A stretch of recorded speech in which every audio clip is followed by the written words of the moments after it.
As I made my way to the airport at Moshi for the 1 hour and 20-minute flight to Zanzibar, the intensity of the experiences and memories of the past week and a half began to slowly wash over me, as it finally began to all sink in. And all this as I was readying myself to leave, perhaps never to return. As we ascended, a thick cover of cloud hung like a pall over the entirety of Kilimanjaro, as if in grief at my leaving. Perhaps it was her way of lessening my own sadness by not letting me gaze back upon her like a lost love. What an incredibly rich and rewarding experience it was to come here. Africa challenges and changes you in ways that no other continent can. As we descended towards the Zanzibari capital of Stone Town, I was struck by the patchwork of corrugated roofs, all of them in surrounding suburbs, most of them rusted and barely fastened onto the cinder block shells of dwellings that locals called home. Nevertheless, driving from the airport to my accommodation, it was apparent that despite being clearly third world, the urban streetscape was substantially cleaner, tidier and better maintained than the mainland. The people were better dressed, there were public plantings of flowers and shrubs along the roads, and the cars were more modern and in good repair. There seemed to be less hustle and bustle.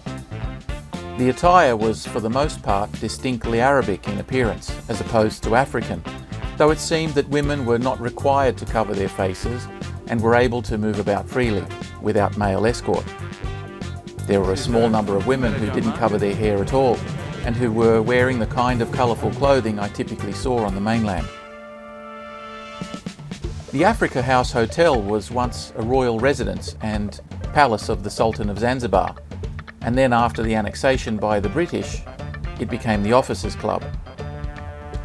It is also famous for its rooftop terrace, which attracts many tourists hoping to see the sunsets Zanzibar is famous for. I settled in and then enjoyed a delightful meal of grilled octopus and watched the afternoon roll by.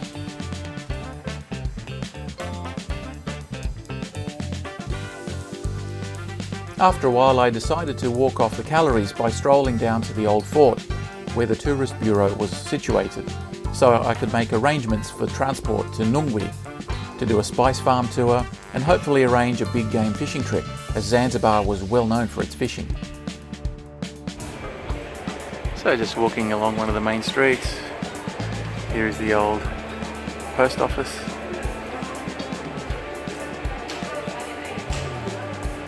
As we head down towards the harbour. I dodged several touts along the way who promised to give me an excellent tour, and I had read several guidebooks who advised against it, as the chances of mugging were relatively high. Having brushed up on my history by reading the plaques and pictures in the hallways of Africa House, I asked one tout, "In which year did the British annex Zanzibar?" He looked at me, dumbfounded, as I gave him the correct answer, and pushed on to the fort, leaving him behind. I don't consider myself an ordinary tourist.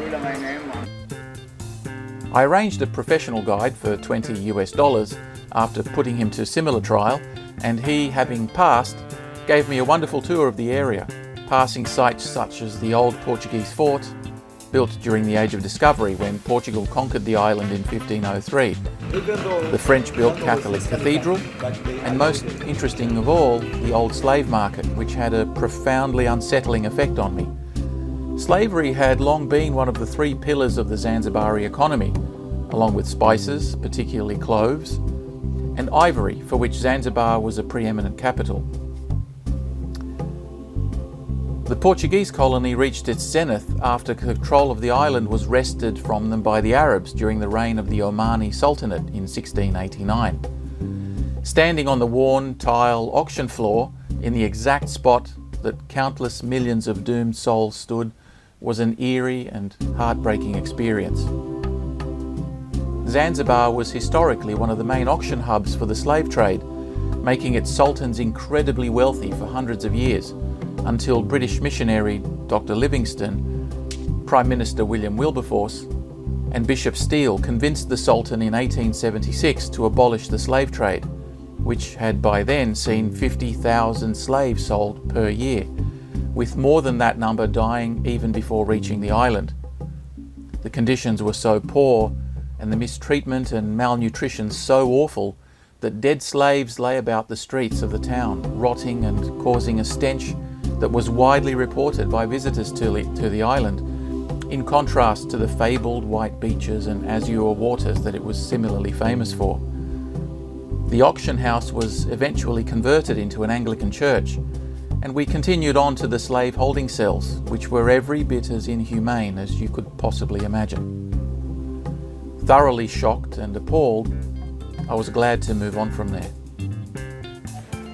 Moving along through part of the old quarter, we stopped to examine the many porticos and doors that were UNESCO listed. The huge wooden doors, I was told, generally were divided into two types, Indian or Arabic, with the former having distinct features such as stylized carvings of eagles, snakes and lions, while the latter usually had ornamental borders of geometric patterns typical of Islamic art. Those Arabs that were slave traders usually also proudly had chains carved into the design of the door, proclaiming their pride in their trade. Additionally, all the doors had spikes fastened over their widths, with the Indian ones being more sharp and the Arab ones more stylized.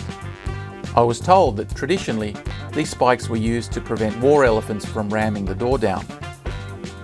Another interesting cultural difference in the architecture of Indian versus Arab traders was that Indian homes often had overhanging balconies, sometimes over several consecutive stories, while Arab ones didn't. I was told that Islamic modesty prohibits people from sitting on balconies and watching passers-by go around the streets, though I've travelled widely enough to know that this rule seems not to have been applied very widely in other places in the Islamic world.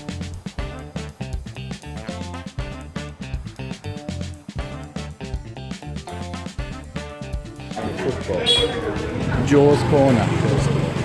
Right. As you remember, 25 October last year, we did the election for Zanzibar and Tanzania. Yes. But the election in Zanzibar was stopped. Coming back around to the old fort, it was interesting to observe its walls. Originally built by the Portuguese, then renovated by the Arabs. It was made of tufa and other fossilized coral rock, fixed by a cement matrix. Erosion had eventually taken its toll over the centuries, and in places it was quite decayed and in need of repair. Nowadays it is used as an outdoor amphitheatre and is the home of the African Music Festival, as well as the Zanzibar Film Festival. So this is part of the inside of the fort, nowadays used for music and arts festivals. Except for the moment, because it's now Ramadan, which ends in 6 days. Rather, ends on the 6th of June. Sorry, ends on the 6th of July. Next door to the fort was the House of Wonders, designed by a British architect in a strangely out-of-place British design, which was actually the ceremonial hall and one of 6 palaces built by the second Sultan of Zanzibar. In recent times it's become a museum and carries the distinction of still being the tallest building in Stonetown and the first building in East Africa to have had an elevator. The Sultan displayed many exotic and strange animals in the grounds, and the front door was made wide enough for him to ride an elephant into the palace. During my visit it was closed for repairs, caused by water damage to some of its supporting pillars. I hear that it still remains closed to this day and is in a very serious state of decay.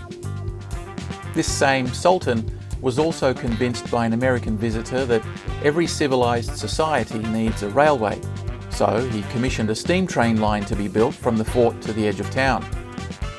Across from these buildings are the Forodani Gardens, which were built upon the remains of a brilliant palace that was totally destroyed in a 45-minute bombardment by the British Navy in what has come to be called the shortest war in history.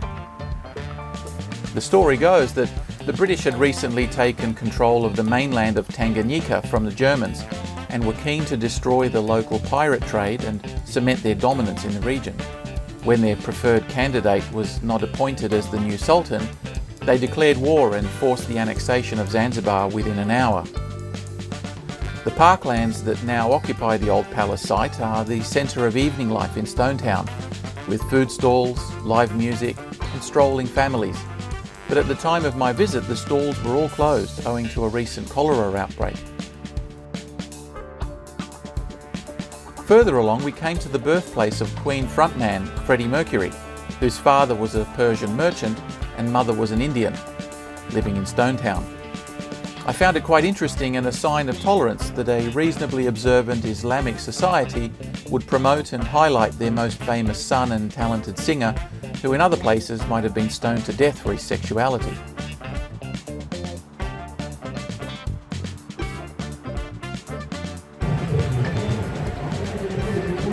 Continuing onward, we made our way to the local produce markets, which house the seafood, meat and vegetable trade, as well as the spice market, which was as large as the other three combined, and obviously packaged for the tourist trade rather than local use. The hygiene of the fish and meat market was typically poor, with little ice and fish laid out on tiled benches in small cubicles, while slabs and carcasses of beef and lamb were either hanging on hooks or lying on benches, attracting legions of flies, and butchered crudely as people came by. It did little to stimulate my appetite, but the characters and hustle was well worth the visit.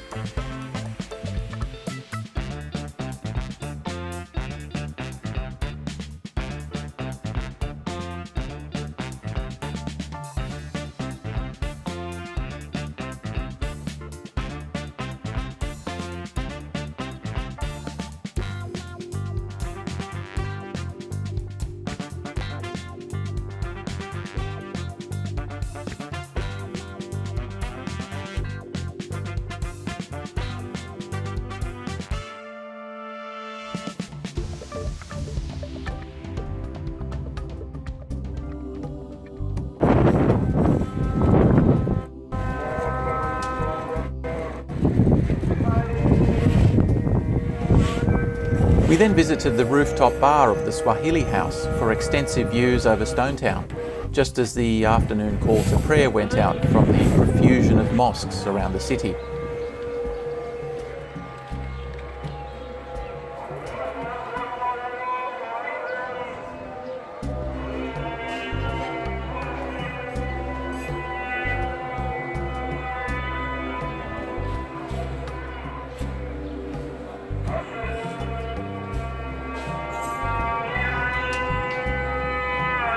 So this is the Swahili House rooftop, where you can see pretty much 360-degree views of Zanzibar. It's now the evening call to prayer. So all the muezzins are calling out from the different churches, both Shia and Sunni. Afterwards, we began to make our way back to my hotel, and my guide, being anxious to return home for iftar meal following evening prayers, this being Ramadan, I discharged him with best wishes and made my way up to the terrace for a well-earned beer while watching the fabled Zanzibari sunset.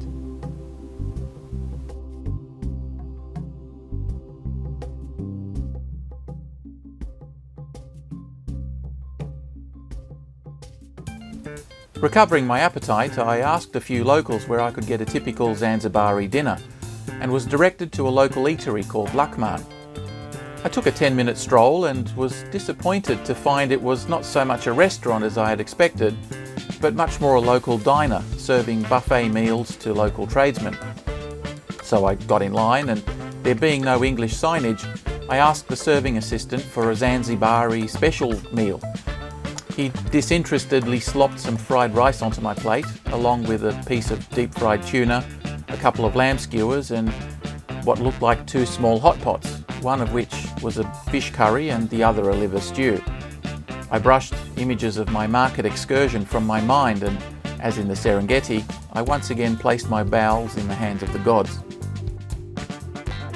Okay, so here's me having dinner at the famous Lakman Eatery in Stonetown, Zanzibar. I don't really know what I've got, but there's a combination of Zanzibari specialties and delights, which I hear are very good. So let's give it a try. The meal was agreeable and had a home-cooked, pleasant quality. The rice was particularly tasty with its addition of cardamom pods, cinnamon quills and other spices that really made me appreciate my exotic location.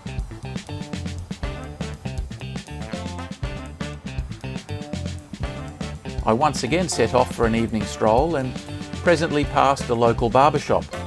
By now I'd spent 2 weeks in the wilds of Kilimanjaro and the Serengeti, so my facial hair was becoming quite feral.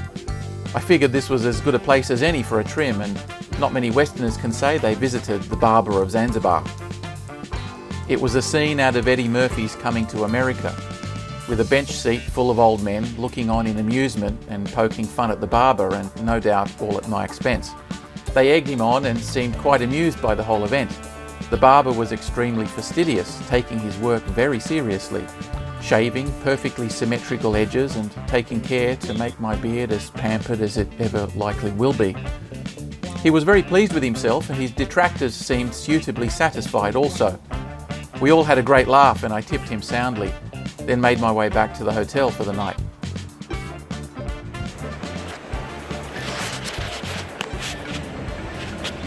So here I am at the Africa House Hotel in the morning, about 7 o'clock, having some breakfast. As you can see, all the little fishing boats, the little dhow fishing boats are out there getting ready for their morning's catch. It's a lovely morning, a bit of a light breeze, looking over the canal between Zanzibar and Tanzania.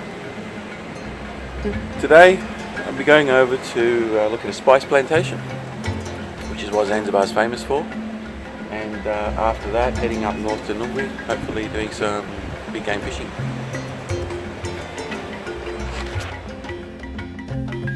An early start after a 7 a.m. breakfast had me in an old Corolla and heading via potholed roads to the resort town of Nungwi, famous for its azure waters and white sands. This was to be the chill and relaxed part of my trip before returning home, so I was very much looking forward to it after the rigours of the past 2 weeks.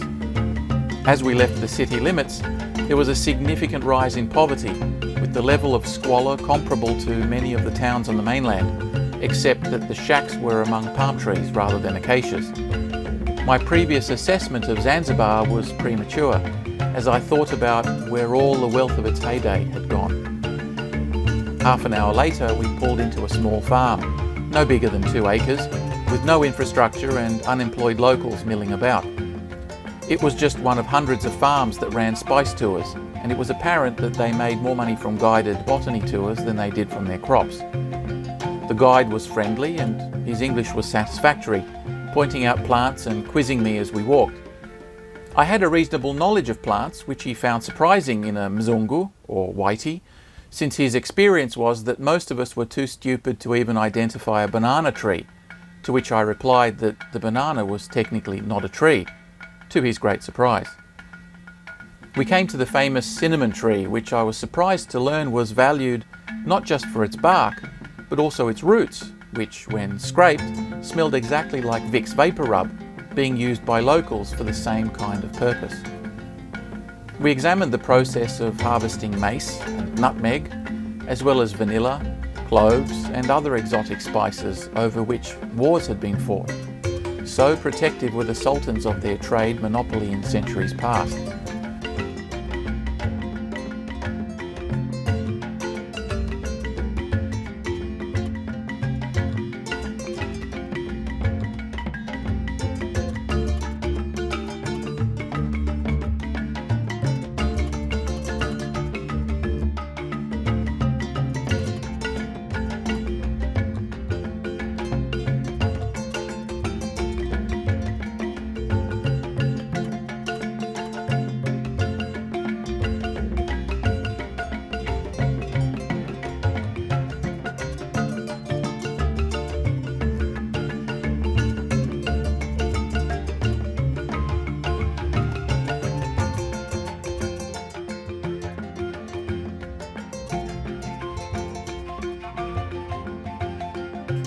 Longer spikes. Longer spike. Yeah. That one's short spike. And it's not red spikes. It's not And it becomes red later then. Yeah, it becomes ready later when they are. Now Yeah. it's green. Yeah. Okay? Okay. your steps, yeah? Yeah.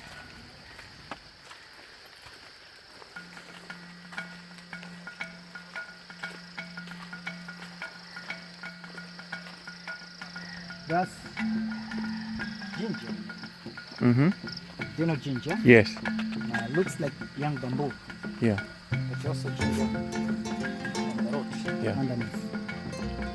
Yeah. Ginger good for everything. We have a lot in Australia too. Also ginger good for everything. I think in Japanese food, sushi. Adam works. Tonton.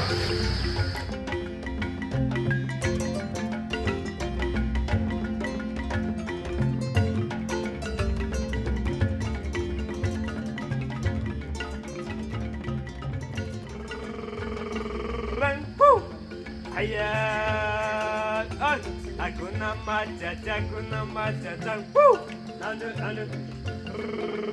Bang, jambo, woo! Jambo bana, habari gani, woo! Nzuri sana, eti wageni wakaribishwa ratiba yetu, hakuna matata, njia kupendeza, hakuna matata, wakaribishwa wageni, hakuna matata, woo! Jambo, jambo bana, habari gani, nzuri sana, eti wageni wakaribishwa ratiba yetu, hakuna matata, njia kupendeza, hakuna matata, wakaribishwa wageni, hakuna matata. Finally, we were shepherded to their souvenir stand with woven banana leaf trinkets, herbal cosmetics and medicines, and of course, packets of spices. As all profits went into a cooperative village fund, I gladly purchased a few items.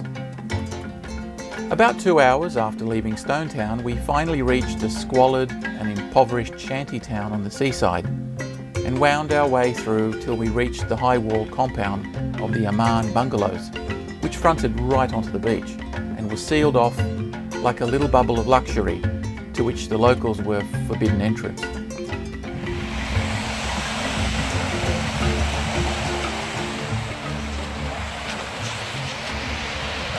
well, we're in Nungwi on the northern tip of Zanzibar. I've come here to do some big game fishing, but first I'll have some lunch. I'm staying at the Aman bungalows, which is a lovely little resort on the top here, not too expensive. It's right on the beach. So fresh seafood and go fishing this afternoon.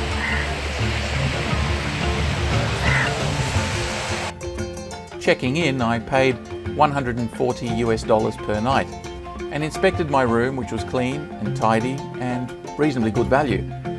I sat down to lunch on the terrace, enjoying a delicious meal of sautéed and grilled octopus and red onions, all with Zanzibari herbs, which was as tender as could possibly be.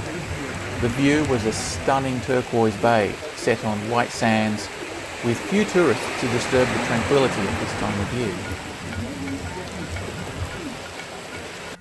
At 1 p.m. I was approached by my fishing guide, who was to take me on a 4-hour charter. So we walked to his small open boat, prepared some rods with tracers, and then motored our way beyond the calm reef waters, over the surf, and onto open water that had a 2-metre swell.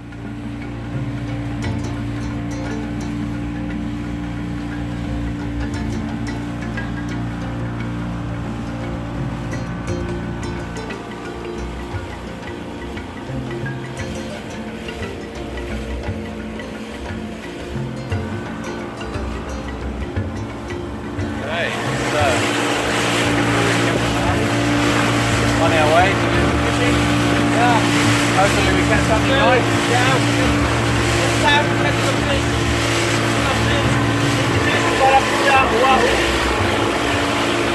Alright. We've just gone past the breakers over the reef into some deep water. So let's see how we go. We traversed back and forward for 3 hours, passing Nemba Island, another famous fishing hole, and while seeing flocks of birds occasionally descending over baitfish shoals, we didn't land so much as a clump of seaweed. Abandoning the fishing, we motored back to Nemba Island, famous for its coral reef snorkeling, where we paused for a break and I dived in for a refreshing swim. While there was plenty of marine life, I was disappointed to see substantial bleaching and a significant number of crown-of-thorns starfish, which had long been a destructive pest on Australia's reef system.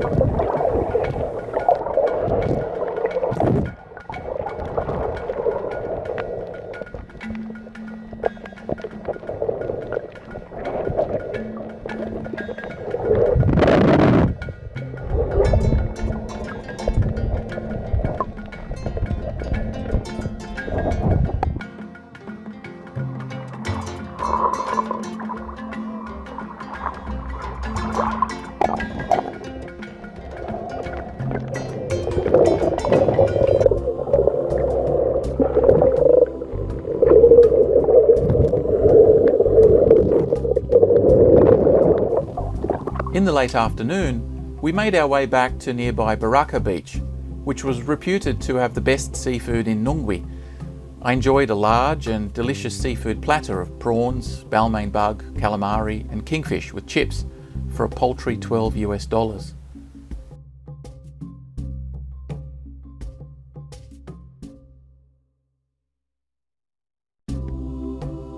Mid-morning, I decided to take a walk beyond the compound to explore the local village, where no longer insulated in a vehicle, it becomes much more visceral and immersive.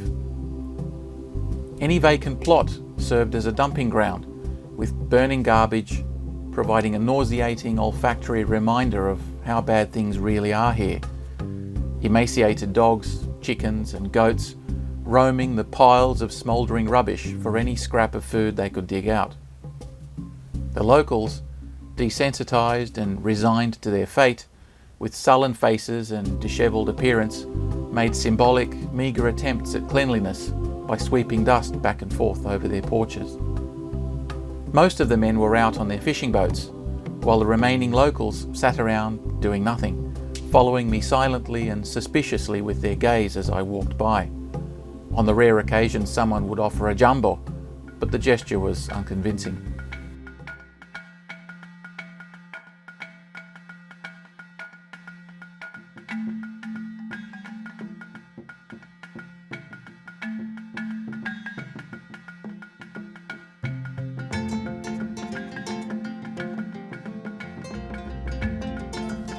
On the odd occasion, I came across a group of elderly men who would be discussing the usual topics of old men that I would greet with "Salam alaikum."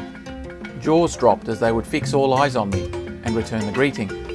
As I passed by, the energy in the conversation amplified, as they no doubt had a new topic of conversation for the next couple of hours.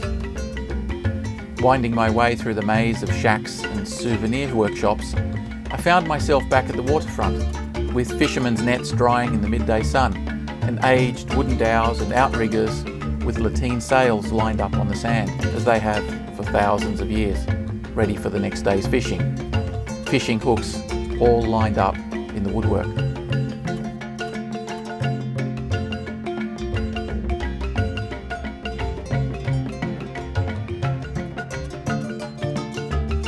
The low tide at Nungwi can roll back hundreds of metres out to sea thanks to the reef, which enables locals to gather conch, cowrie and other shells for the tourist trade.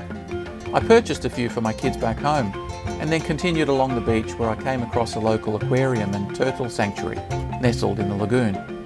For a small fee, I was given a tour of the place, with my guide telling me that all the turtles were rescued from fishing hooks and nets and propeller trauma and were released after they were rehabilitated. But I saw no sign of trauma on any of them, and I suspected it was purely a tourist operation that had little to do with saving wildlife. I returned to the resort later that afternoon and spent some quiet time reading poolside, reflecting over the last days on a trip that nourished my soul and ticked so many of my bucket list items and boyhood fantasies that I could scarcely believe I was here.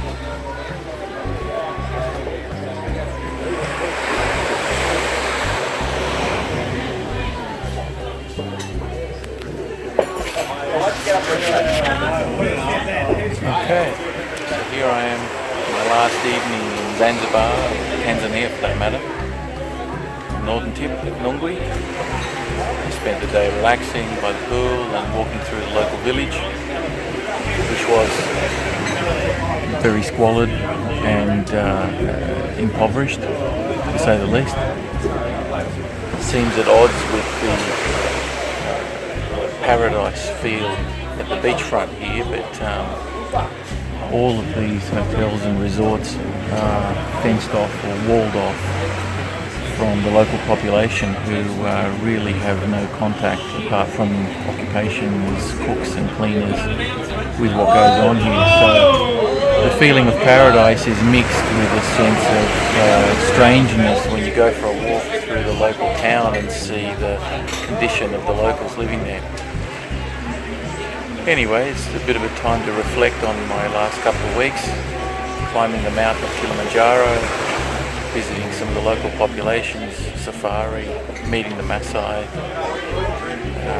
coming to Zanzibar, experiencing the Spice Island, the mysterious land of Zanzibar. It's been quite an eventful journey, and some ups and downs, some challenges, but definitely a well worthwhile adventure, and hopefully one of many more in the years to come. So as I settle in to enjoy my last evening, I'll reflect on everything I've gone through and hopefully look back with fondness on my time here.